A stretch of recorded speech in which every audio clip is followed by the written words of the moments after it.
Guys, nag-adobo ako kasi i-request ko sir ng adobo. Gusto niya yung adobo na gawa ko.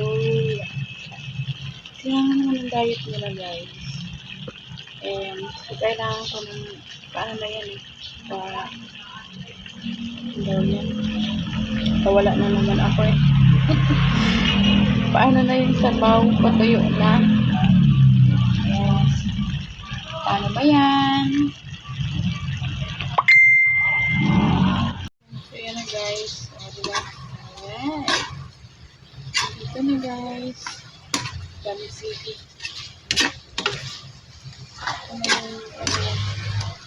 Ito na yung sabaw niya.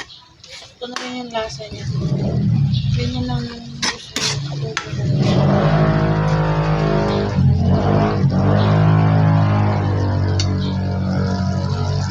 Papadami na naman ang kain niya nito. Yan guys. Kaldereta.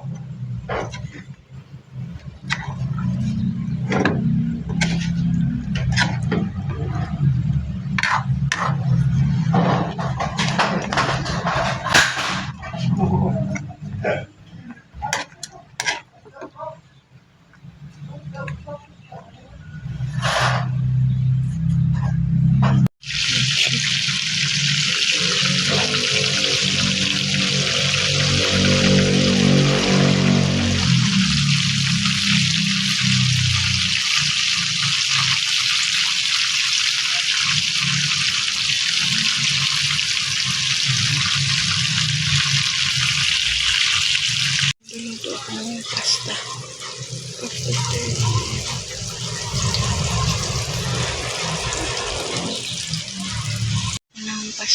Pasta tuna.